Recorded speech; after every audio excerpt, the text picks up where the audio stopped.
This feels very layered and heavy because it's not just a factor of opinions and global opinion, mass audience opinion, critical reception, but also initial advertising and conceptualization and stuff. So in this video I want to talk about getting what you want out of a film. And I have two examples which I find to be really interesting variations. You've got 2022's Halloween Ends, and you've got, was it 2019? 2019's Monster Hunter. It might have been 2018. Pretty sure it was 2019. Maybe it was 2020. I'm pretty sure it was 2019. I've got it down here somewhere. Where the fuck are you? Monster. There you are. Monster. Oh, it was 2020. Bloody hell. Who would have thought it? So, alright, so there's the occasion as an audience member where you have the expectation when you go in to see a film that it will be a certain way. Americans have this, I'm going to stipulate Americans in particular because mostly there's enough of a stereotype about it that it can rationalize that a lot of Americans, or just a lot of people, might go to see a film with the expectation to see one thing and expect to see exactly that. And if they don't get exactly that, they won't like it. There's a comfort level. There's every Marvel movie is the same kind of level. I want this sequel to be the exact same as the original, and that's about it, because I want to relive that exact same experience. Or I really like this property, whether it's from a comic book or a video game or a novel or something, and it's been adapted into a movie, and that movie isn't exactly a good representation of the medium that I'm in love with. Again, that would be Monster Hunter. So, some delineations here for some subjectivity. I love horror films. I do like the Halloween films quite a lot. Realistically, I think there are probably 2 or 3 really good Halloween films. Maybe 4. And only one of them's done by John Carpenter, which doesn't say a lot because he only did one of them. I like the original Halloween. I love the original Halloween. It's a lot more simpler than, a lot of what came after it, both in terms of the franchise and in terms of slasher films, because I even showed it to my partner, and she was like, okay, that was a lot more, subdued than I expected, because, I've shown her a lot more of the Friday the 13th films, and they're really over the top. I'm like, yeah, well, that's kind of the thing with the original Halloween films. They couldn't do too much, but you can't do too little. Also, budgeting and stuff. And so, a lot of the graphic nature of it is like, what's really not shown. Like, when they made Halloween 2, it's like, hey, we gotta make this bloodier, a lot more kills. It's what people expect, it's what people want. Because the traditional element of a sequel is bigger is better, either bigger story, or bigger effects, or bigger whatever. With horror, it's usually bigger effects and more scares. Fair enough, that's worked out for the Friday the 13th films like a fucking, I don't know, piece of candy. I'm not good with metaphors, but it's worked out fucking stupendously. The Halloween films, on the other hand, I think they mostly tank off for the most part. I love Halloween 3, I love the original Halloween. I do like most of the Halloween films. I don't care for the second one. The fourth one is pretty decent. The fifth one's terrible. The sixth one is fine. I say the sixth one, that's the curse of Michael Myers. It's fine. I'm yet to watch the producer's cut. H2O, or I heard someone call it H20 the other day, and I'm like, I mean, sure, but also what? But sure. I think it's a perfectly fine film. I really like Resurrection. That's my guilty pleasure of the series, which a lot of people will be confused by, because some people hate Halloween 3. Get over yourselves. But I find Resurrection to be quite fun. In a modern day context, because I only watched it like last year, and it's like when you watch it with the context of like Twitch streaming and stuff, which wasn't really big at the time, not Twitch, but like online streaming stuff and all that fads that they were grabbing onto back when they made it, they weren't exceptionally huge back then, but if they had have made that film today, it would have probably been better to the effect to some degree, maybe with a lot less camp. I do like the Rob Zombie films quite a lot. I think the first half of the first one is fantastic. I don't care as much for the second half because it takes too long to get to Laurie, and then when it does, it's just a really dragged out part, and I don't really care. It has some fun kills, but I don't really care for much of the second half. Halloween 2 is interesting. I can take it or leave it, but it depends. It's got elements I like, elements I don't like. Then, of course, you got the new 3, Halloween 2018, which I still think should have been called Halloween H4O, because calling it Halloween 2018 is really fucking annoying. It's a perfectly fine film because it's a very carbon copy cut out of the original film, but with the obvious modern sequel remake elements. It can be hit or miss. I've always liked it. I can understand it being as a film art piece not so valued, which is fine, and David Gordon Green isn't a fantastic director. It's fine, it happens. It's a perfectly right film. Halloween Kills, I think, is a fucking waste of time.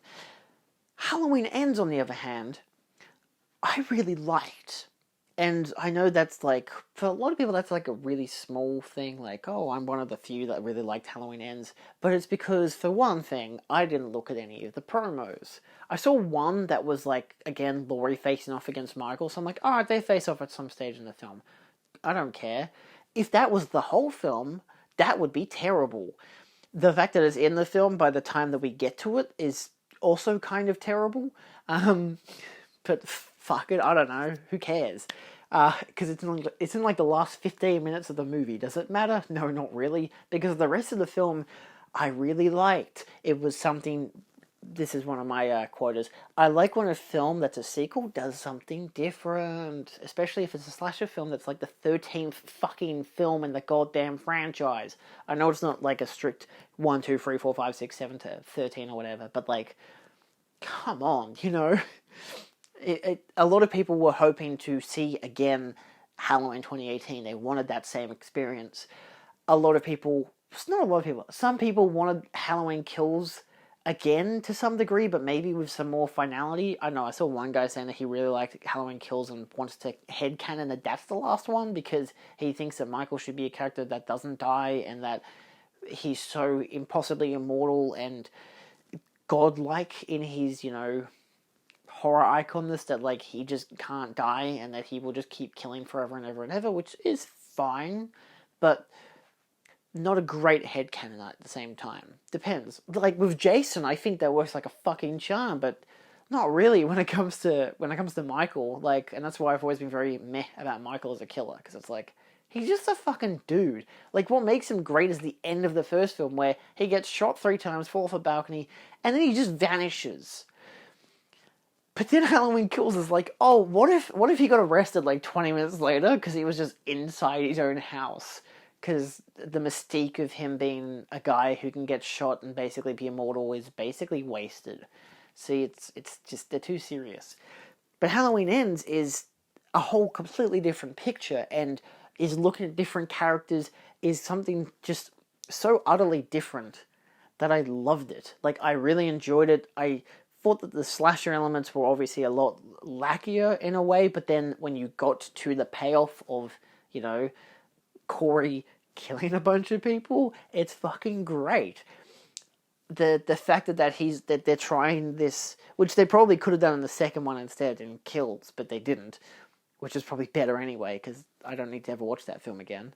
Also, this film recaps the whole trilogy, actually the whole fucking 4 films, which is brilliant, because that means I don't need to watch any of them again, except for the original, or maybe this one, if I really, really want to hate myself. I don't really think it's, again, not worth watching any direct sequel to the original Halloween film. Maybe H2O, but depends. Depends on my mood.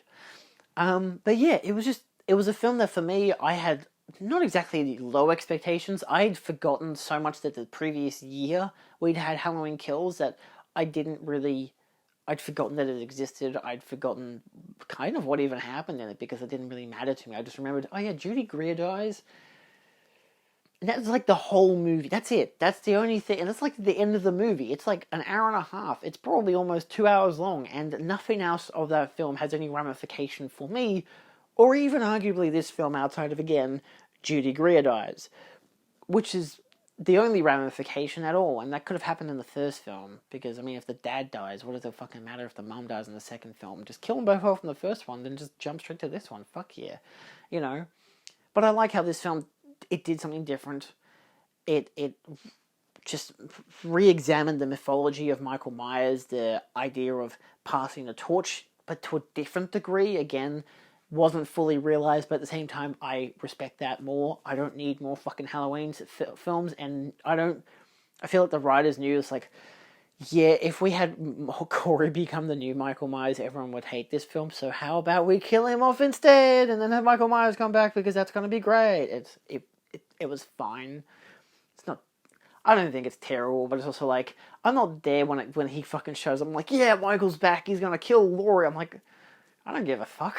I never gave a shit what the fuck happens to Laurie. Like, she survived a fucking traumatic experience as a fucking teenager. Like, the fact that they, 40 years later, was like, oh yeah, now she's like completely enclosed in this booby trap of a house. She knows how to use every fucking weapon imaginable to fight a guy with a knife, you know? It's the one benefit of the Friday the 13th films. They have no character who continues through multiple films outside of that one fucking kid who's in like 3 of them. And 2 of them are in 2 different continuities. I love it. It's a completely different experience. It's like, oh, what if in this one he is traumatized by Jason, but he kills him, and then in this one it's like 10 years later and he's a teenager and Jason's ghost is haunting people, but now he's actually the killer because he's insane. No one liked that one. All right, what if Jason comes back because he accidentally resurrects him? You know, it's great. It's like the perfect balance of everything because these films fucking slap. Halloween, on the other hand, I don't know, it's a much more valued property. I think because everyone's like, yeah, they kicked it all off. It's like, that doesn't mean it's the fucking best thing in the goddamn world. But still, I really liked Halloween Ends as it goes. I liked the direction, the characters, even the kills. I just liked the whole picture. My expectation was a lot more limited to what a lot of people have had for both the Halloween films in general and just the character of Michael Myers. You know, that's why I think I like the 2018 one as well, because it's like, yeah, it's basically the same as the 78 version, but it's not identical. Like, I had watched Halloween, the original one, and then the next day watched Halloween Ends, because I'd showed it to my girlfriend the day prior, and then I went by myself to watch Halloween Ends, and I realized that the films are very similar in terms of narrative structure, both in terms of like following your main characters. Michael is slowly interweaved throughout it, the whole influence of evil and the creepiness of it all. It's a lot more direct in Halloween Ends because it's influential to a character, but at the same time it's slowly building. It's not obviously set on the one day or whatever. It doesn't have so many familiarities because it's set over a couple of days. But then it's just has a similar flow and feel to the original Halloween. I think it's a great like polar opposite to the film. So I think that's why there's a lot of elements as to why I think it works quite well.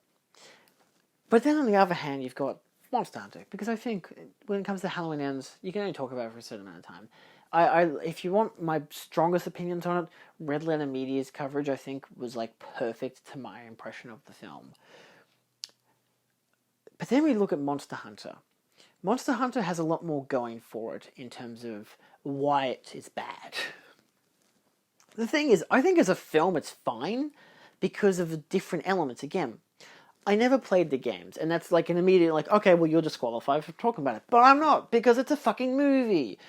Also, I like a few, but not all, of Paul W.S. Anderson's films. I like a good amount of the Resident Evil films, with Resident Evil 5 being his masterpiece of a film.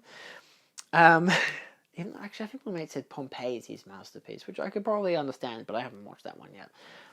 But, like, I've seen, in terms of my own personal subjectivity, I've seen a good portion of Paul W. Anderson's films. In fact, if I look at it, because, again, he didn't direct all of the Resident Evil films, but if I look it up, his direction films. Okay, so he did Event Horizon, which I didn't care for that much. Great concept, bad execution. Resident Evil was just a better version of that film, And again, I haven't played any of the Resident... Actually, I've watched people play the Resident Evil games. I'm not great when it comes to playing horror games in particular. I don't know. I don't really care for it. I like watching people play it. Like, say, I grew up watching Michael play a lot of those kind of games. And with Resident Evil, he played a few of them. I've seen, like, Rainover's Jr. play a few as well on his Twitch streams. So I have enough context. So obviously, knowing more of the context of the characters and the setups and stuff... Oh god, these films are terrible adaptations. I don't give a fuck. Fucking Paul W. Sanderson didn't give half a fucking shit anyway. But I like Resident Evil. Alien vs. Predator, it's fine. It really should have been an R-rated film, but, you know, it's not great. Mortal Kombat, fucking hilarious. Also, not a great film. So, this is going in the wrong order. Why is this going in the wrong order? What the fuck? No, don't give me fucking popularity. Go for the earliest first, you morons. Alright, so it started with Mortal Kombat. There's actually a film called Shopping. I haven't seen that one either. I haven't seen Soldier either. I haven't seen The Sight. I haven't seen Death Race. But yeah, so he did Resident Evil, Alien vs. Predator, then he did Resident Evil Afterlife, which is... It's not terrible. That's a 50-50 film for me, where half of it I really like and half of it I don't care as much for. Or just kind of hate in a way. Three Musketeers, haven't seen that since I was a kid. I probably don't think I should watch it again. I don't know, it's one of those films where it's like, I love this film as a 13-year-old boy, but hot diggity dog. It's not that great, probably now. Actually, I was literally 13 when it came out, because it came out in 2011. And it was a favourite film of mine for a while. I think I watched it... We watched it for my birthday in cinema, and I think I watched it once or twice on Blu-ray. Still. Resident Evil Retribution. Fucking brilliant film. And Pompeii. I've seen parts of it. From what I've seen, it's not terrible, so there's that. Resident Evil, the final chapter, I really didn't like. Monster Hunter, I did like. It's fucking weird. I mean, I still only gave it 2.5 stars, which is kind of lackluster of me. How the fuck did I only give it... Yeah, I really got to rewatch this movie. Okay, so the main reason why I wanted to mention Monster Hunter was because my impression going into it was not a film adaptation of a video game. I don't give a shit about that half the time. They usually always suck anyway. For me, I wanted, like, the one obvious thing. Monsters that are being hunted. And do you know what I got? Monsters that are being hunted, kind of. It's more of a monsters that are there and we have to kind of avoid them, but we can kill them if we can, but they're usually pretty fucking big. But actually, we're pretty fucking baller at killing monsters, and kind of capturing them too. It's a film that's like a mixture of Tremors and Enemy Mine, two films that are really good films, both as monster movies, and, well, Enemy Mine's not really a monster film, but it's a good example, like a good character piece, which is basically, again, what these two... Like, what if Tremors... Kevin Bacon and American Man, whose name very much so escapes me, spoke in 2 different languages, and also had giant worms coming out of the fucking ground that they had to run away from, you know? I mean, that film obviously works a lot better because they can communicate with each other, and it's a fucking baller of a film. But still. With Monster Hunter, my expectation was big monsters fighting people. That's all I really wanted. Sometimes that's all you really need. It's not a perfect film, but it's still pretty darn fun if you just kind of go in for that one kind of concept. Again, it's not exactly the perfect, like, film to go and watch. Like, I'm not saying it's a fucking hidden masterpiece or anything. It's fine. It's not the best film in the world. Again, I only gave it 2.5 out of 5 stars when I first watched it. I still haven't seen it since, but I liked it for what it was, though. It's like, it has elements that I don't like because Paul W.S. Anderson has filming and editing styles that I'm not really huge on, and I think by the time I watched the film, I hadn't seen a lot of the Resident Evil films, or maybe I had seen all of them, let's be honest. I have no idea. I'm pretty sure I watched most of them in 2020, well after he had done them. Oh, not to mention there's also that bad remake, Welcome to Raccoon City. How could Welcome to Raccoon City be, like, worse than even most of, if not all of, the Paul W.S. Anderson films? I mean, I gave the Paul W.S. Anderson film... Yeah, okay, I watched them all in 2021. So, I hadn't seen a lot of W.S. Anderson's films by the time I saw Monster Hunter, so given the context of, hey, you know, these are his films, what exactly do I think? I saw it in... Okay, I saw it in 2021, so it was a 2020 film. I saw it in 2021. So the apocalypse had happened.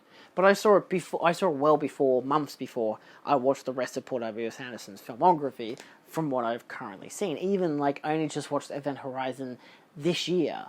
So, I can't really say that that's much of something to brag about, really. But, at the same time, I do think Resident Evil was a better version of that film. But that's why I think, with a bit of reappreciation for just an understand. It's not even reappreciation. It's just understanding Paul W.S. Anderson's filmography, his style of filmmaking. Can I appreciate the film more? And arguably, yeah, I can. It's just one of those things where I had this impression going in that he's not the best filmmaker in the world, and that a lot of people despise his films, yet he still keeps getting these big properties that he can adapt. Big in, like, Japan, not really in the US. I think Resident Evil's obviously grown a lot more in the US because of the popularity of the movies.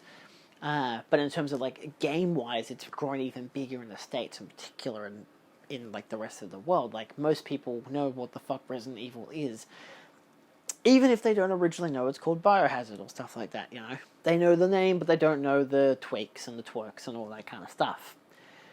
So, again, there are a lot of times where I can go into a film with the expectation of I want this to come out of the film, or I'm expecting this to come out of the film, and what I do get, even if it is exactly what I expected or exactly what I wanted, it isn't actually the style of how I wanted it, or, like, it just doesn't come with the same effect or gravitas of what I wanted. Like, again, that's kind of like the detriment of most sequels. You'll go into a sequel and be like, I'm wanting this to happen, and then you get exactly that, but because of, like, just a lack of good writing, or good direction, or good acting, or good this, or good that, that it kind of just falters so much so. Like, I feel like Terrifier 2 might be a good example.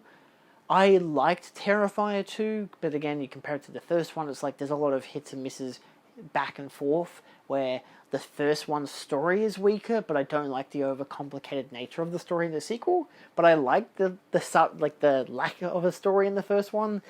I think Art as a character is much better in the sequel because his character is a lot more comedic, and that makes him scarier. Whereas in the first one, he's a lot more scarier, and then there's comedic antics on the side kind of deal.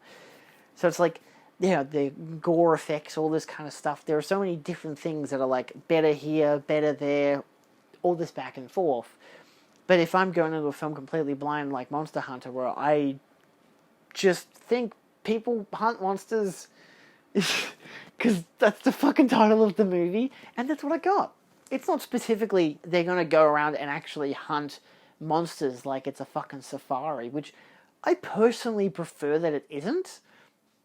There are elements of, it's more of a, these people exist in this world where there are monsters, and they have to hunt the monsters to survive. They really don't have to hunt the monsters to survive. Realistically, this movie could have been called absolutely anything else, because the hunting element, maybe it's the monster that's the hunter. Maybe that's the point. Like, maybe it should have been called Monster, Hunter, because the monsters are the hunters, which makes a lot more sense when you think about it. Like, you'd think Monster Hunter, oh, it's about people who hunt monsters.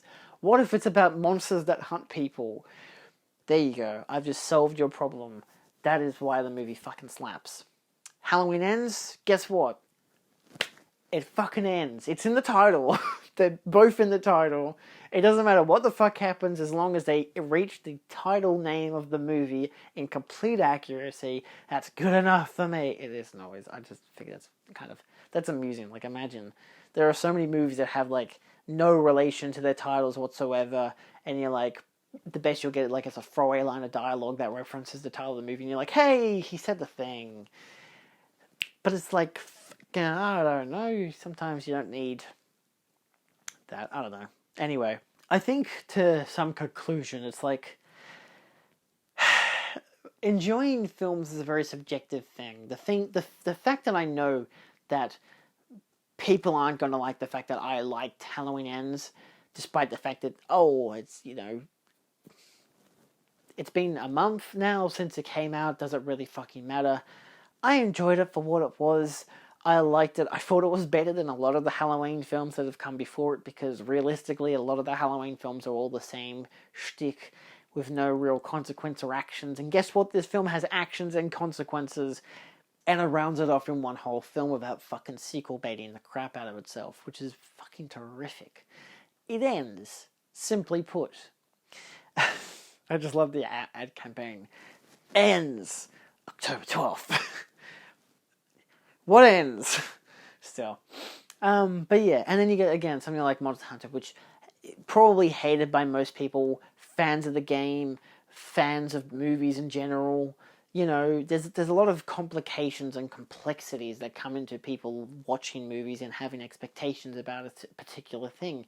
I don't think anyone who watched Monster Hunter, who had the context of either the games or just Paul W.S. Anderson's filmography, was like, expected something good to come out of it, maybe? I don't know. Like, if you're a big Paul W.S. Anderson fan, then yeah, I mean, you're getting exactly what you'd probably be expecting to some degree in terms of his directing and writing style. Whereas fans of the games it doesn't matter. He doesn't care about you anyway, so there's no point in arguing. But yeah, it's just one of those things of, how do you want to position yourself? Because I wasn't really a huge fan of Paul W.S. Anderson when I saw Monster Hunter. I saw it with a mate. I think I saw it with Dad at the same time. We all just went and saw it because, like, fuck it, Monster Hunter's on. It's the only thing that's on because it's fucking January. Let's go watch it. And we all enjoyed it for what it was. Like, I didn't think it was, like, I think I was going in with a much more critical mindset because I knew of his filmography, not because I knew the games. I still don't know the fucking games. But I knew his filmography and more of the reputation. I had seen an abundance of his films. By that stage, I'd seen maybe 2 or 3 of the Resident Evil films. I had definitely seen Alien vs. Predator. But I had more of this, in my mind, this reputation of this guy makes bad films that aren't particularly good. And yet have since then, realized that, I mean, he's not actually a bad director, He's got a consistency to himself, and there's a lot of things that are good about his films. They're not the best films in the world, but it's kind of like Rob Zombie in a way. It's like, he doesn't make fucking masterpieces, but I'm a fan of his works because they're interesting and they're different, and it seems like they're having fun when they're making it. Fuck, they make goddamn hour-long documentaries just to emphasize, yeah, we fucking enjoy ourselves when we're making these goddamn movies. So, yeah, it's just expectation versus reality, the burdens of cinema. There you go, that's my title, if I remember. Anyway, that's all for now. Of course, let me know if there's a film that you've gone into where you've been like, this was what I was expecting and it was a piece of shit. I think high expectation films are kind of, it's like the idea of watching a trailer and, I don't know, it's one of those things. I don't think that's a good, I was going to say, it's like watching a trailer and be like, yeah, I'm going to get exactly that, and then the film's different. That happens a lot. Halloween Ends, that happened because everyone thought it was going to be Michael versus Laurie, but no, it's about fucking Corey because fuck all y'all. It's more of the element of trailers usually spoil movies a lot, and being a slasher film or being a particular thing, maybe a property I really like, I don't want to see spoilers, so I'm not going to watch any trailers, and that's how I'm going to go into it. I might see poster art because that's how posters are put around on the internet and in the flesh. It happens. I can't exactly escape a billboard that says Halloween Ends and it has Laurie and Michael on it. Oh, look, the title of the movie and the main 2 catches, Michael and Laurie. I wonder if people are going to watch it expecting those 2. Like, that's different to a trailer, because that's like, it's baiting you with exactly what you want to see. And what's in the film still, they're still in the film. So, yeah. But that's all. I don't know. It's just... It's sometimes the burden of expectation, especially for both sequels and films, that you don't go into blind, but more of that the films of the same person and you're hoping for a particular experience and you're not going to get that experience. Like when I watched The Devil's Rejects after watching House of a Thousand Corpses. They're very different films, despite being a sequel to the other one. It's like, I prefer his cheesier style than his more whatever the fuck Devil's Rejects style is. It is what it is. See you next time. Bye.